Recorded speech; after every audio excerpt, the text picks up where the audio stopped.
നമ്മൾ ഈ വിവിധ രാജ്യങ്ങളിൽ ഇൻവെസ്റ്റ് ചെയ്യുന്നതിനെ പറ്റി എന്താണ് അഭിപ്രായം? അതായത് ഒരു കുടുംബത്തിലെ ഒരു കുടുംബാംഗം യുഎസിൽ, യുഎഇയിൽ, പിന്നെ ഇന്ത്യയിൽ തന്നെ ഇൻവെസ്റ്റ് ചെയ്യുവാണ്. അപ്പോൾ അതിനെപ്പറ്റി എന്തായിരിക്കും പറയാനായിട്ടുള്ളത്? തീർച്ചയായിട്ടും ഇൻവെസ്റ്റ്മെൻറ്റ്സ് വളരെ അഡ്വൈസബിൾ ആയിട്ടുള്ള ഒന്ന് തന്നെയാണ്. നമ്മൾ നമ്മുടെ ക്ലയൻസിന് പലപ്പോഴും ഇൻവെസ്റ്റ്മെൻറ്റ്സ് എടുക്കാറുണ്ട്. അതിൻ്റെ രണ്ട് റീസൺ എന്ന് പറഞ്ഞാൽ, ഒന്ന് US ആൻഡ് ഇന്ത്യ ഒരു കൺട്രി റിസ്ക് നമുക്ക് നമ്മുടെ എല്ലാ ഇൻവെസ്റ്റ്മെൻറ്റും ഒരു കൺട്രിയിലാവുന്ന കൺട്രി റിസ്ക് നമുക്ക് കുറയ്ക്കാൻ പറ്റും. രണ്ടാമത് US-ഉം ഇന്ത്യയും തമ്മിലൊരു നെഗറ്റീവ് റിലേഷൻഷിപ്പ് ഉണ്ട്. ഭയങ്കര ചെറിയൊരു നെഗറ്റീവ് റിലേഷൻഷിപ്പ് ഉള്ളതുകൊണ്ട് തന്നെ ചിലപ്പോൾ ഇന്ത്യൻ മാർക്കറ്റ് നന്നായി പെർഫോം ചെയ്ത സമയത്ത് US പെർഫോം ചെയ്തോളണമെന്നില്ല. അതുപോലെ ഇന്ത്യൻ മാർക്കറ്റ് ഭയങ്കര മോശമായിട്ട് പെർഫോം ചെയ്യുന്ന ഒരു സമയത്ത് US മാർക്കറ്റ് ബെറ്റർ ആയിട്ട് പെർഫോം ചെയ്യാറുണ്ട്. അപ്പോൾ നമ്മുടെ പോർട്ട്ഫോളിയോയ്ക്ക് ഒരു ബാലൻസിങ് ഒരു ആക്ട് എന്ന രീതിയിലും ഇത് സ്യൂട്ടബിൾ ആണ്.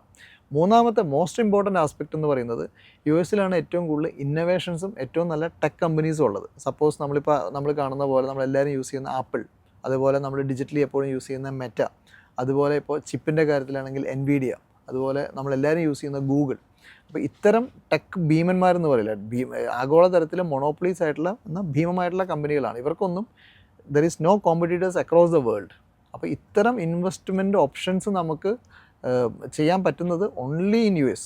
വേറെ ഒരു കൺട്രിയിലും ഇത്തരം ഓപ്ഷൻസ് അവൈലബിൾ അല്ല. അപ്പോൾ അതൊക്കെ കൊണ്ട് തന്നെ, എന്നാൽ ഇതൊക്കെ സേഫറായിട്ടുള്ള കമ്പനീസുമാണ്. ഒരു പരിധിവരെ ബിസിനസ് റിസ്ക് ഫേസ് ചെയ്യാത്ത കമ്പനികളുമാണ്.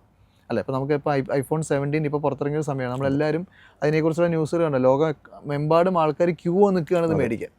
അപ്പോൾ ഇത്തരം കമ്പനികളിലെ ഓഹരിയിൽ ഇൻവെസ്റ്റ് ചെയ്യുന്നത് വഴി നമുക്കതിൻ്റെ ഡൗൺ സൈഡ് റിസ്ക് വളരെ കുറവാണ്, എന്നാൽ അപ്പ് സൈഡ് റിസ്ക് റീസണബിളി നമുക്ക് കിട്ടുകയും ചെയ്യും. അപ്പോൾ അത്തരം ഓപ്ഷൻസ് നമുക്ക് വേറെ ഒരു കൺട്രിയിൽ, ഇപ്പോൾ ഇന്ത്യയിൽ പോലും അത്രയും പോസിബിൾ അല്ല. അപ്പോൾ അതുകൊണ്ട് തന്നെ US investment is always recommended and we always do include that in our client portfolio.